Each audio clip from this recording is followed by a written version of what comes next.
If you want to improve your chess rating today, you can copy my opening strategy that I'll be demonstrating in a few moments. Welcome back to Casper Chess. And hey, don't just watch, that's not encouraging at all. To keep this channel alive, you can simply share this video, hit the like button, and subscribe. So what I want to do in today's video is to play the reverse Fianchetto Gambit. This, ladies and gentlemen, is what I want to play even with white pieces. And hey, before we dive in, here is how the modern gambit goes. Beginning with a move pawn to e4, and then you play g6 right away. And after the top played move pawn to d4, you gambit your f pawn like this. And the whole idea is to sacrifice your entire king side so that you can recapture with your h pawn. And after bishop d3, attacking your pawn, you play queen d6, defending it, and also stopping white from playing bishop f4. The whole idea is to pin the king's knight after knight f3 like this, and should white play h3, we leave the bishop right here and rather develop the queen's knight on c6, attacking the d4 pawn. After something like c3, our plan is very simple: to go pawn to e5 given a chance and oversimplify the game. Later on, the dark squared bishop will sit on h6 and the king's knight will sit on f5 through e7 and pop, and consider playing a6 after or before castling long. And of course, we are going to take on f3 somewhere in the middle game. So this is our simple plan with this dubious gambit, which works, by the way, because I have won a lot of games against strong players and other titled players. And this, ladies and gentlemen, is what I want to play even with white pieces. I'll say something like that. So the secret is to allow black occupy the center with his two central pawns as highlighted. So to do this, we need to start with g3. And as you can see in the Lichess database, pawn to d5 is the top played move, because at this point black doesn't know what is happening or what you are up to. You want to play b3. Why? Because you are asking black to play pawn to e5, which is the top played move in the Lichess database, as you can see, giving away the whole center. And now, rather than going bishop g2 or bishop b2, this is when you play pawn to f4. Very dubious, but once again the plan is still similar to that of the Fianchetto Gambit. After ef, you want to go pawn to d4, and after fg, you want to take back with your h pawn. And most of your opponents, trust me, will play this move bishop d6, attacking the undefended g pawn. And here is how you want to defend it. Once again, you go queen d3, also preventing black from playing bishop f5. This will come as a surprise to most of your opponents. Then should they play knight f6? Yep, you know what to do. Once again, now you go bishop g5. See the reason why we didn't play bishop b2, because we wanted to do this. And after pawn to h6, we don't do anything with our bishop, but rather we go knight c3. Because we know that if h takes g5 happens, we have rook takes h8 check. So black won't have time to capture your bishop. And just like we saw in the normal Fianchetto Gambit, from here our plan is to go pawn to e4, and then we develop our light squared bishop on h3, then put our king's knight on f4 through e2. Like pop, and then given a chance we will castle long. Not to mention that this time we won't have a6, yep, but we'll always and always have king b1, and then continue playing chess, probably knight b5 to chase the dark squared bishop away. So this is our main plan. I don't know what else black can do here. Knight c3 attacks the d5 pawn, so they play something like pawn to c6, after which you now go pawn to e4, and then after pop, you take back with your knight. Once again, is this gambit dubious? Yes, it is. But the main goal is to confuse our opponent, that's one. To take them out of their comfort zone or out of their prep, that's two. To develop our pieces rapidly, that's three. To play an attacking game, because we know that the more we attack, the more we increase our opponent's chances to blunder, that's four. And five, we just want to have some fun. Our reverse Fianchetto Gambit works pretty much well against this pawn to d5 and e5 setup. If they play anything else apart from that, you should also play something else. That's what we mean by flexibility, being flexible in chess. Right. Hey, here we have a game. Let's go f4. So the idea is to sack all of my kingside pawns. Check back with my edge pawn. Bishop d6 goes together with queen d3, also preventing bishop f4.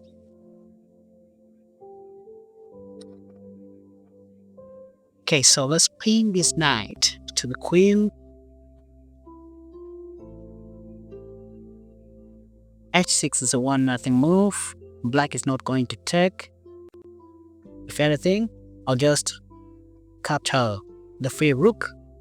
So it is safe for me to go knight c3. So I was attacking the pawn on d5, and that's why black had to defend with c6. But this allows me to go on to e4. Yep, now we take back with it. Oh, wait a second. This is one blunder you're going to see from time to time.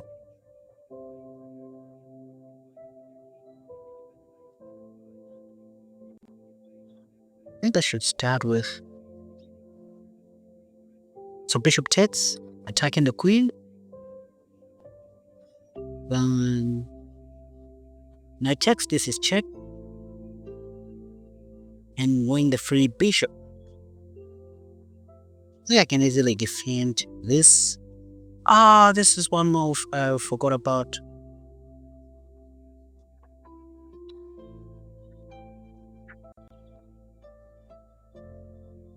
I made a blunder. Silly blunder.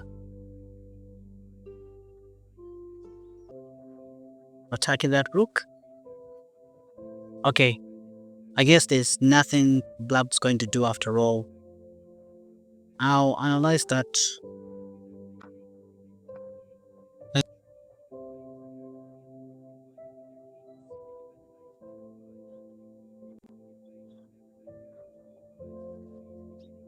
What am I going to do? Let's stop black from castling. So bishop h3. I have queen e5 cannon next. That'll be check.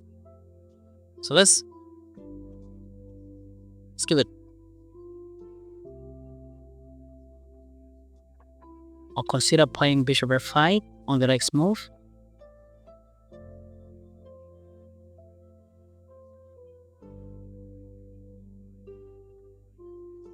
I don't know what is happening in my body.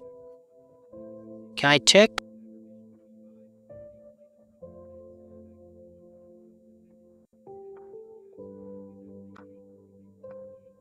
Let's try this.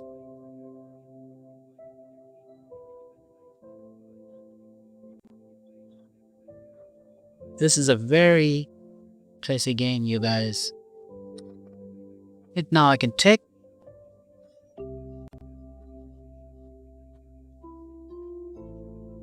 What happens is a check.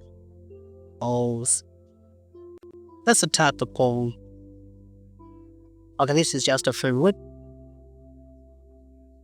We start with check.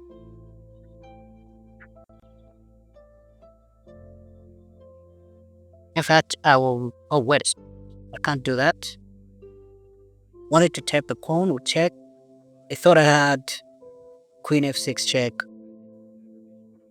or something like that. Mistake. This should be checkmate in no time. Let's defend. I guess this is the right way to defend.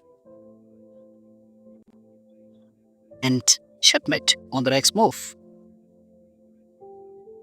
Alpha doesn't want to resign.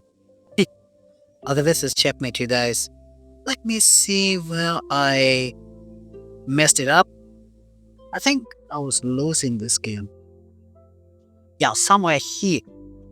I forgot that black's pawn on a6 was pinned to the rook. So there was no need for me to take on f6 to take the knight. Should have just taken the dash-squared bishop right away. Well, what did I do? Bishop checks. Oh, this was equally good, you guys. So, same evaluation, same advantage. So after Pawn takes, knight takes. That's when I took the last part bishop.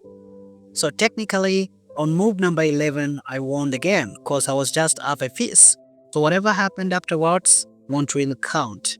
After this, I should have played king d2. So I was supposed to play king d2, but I don't know what came into my mind.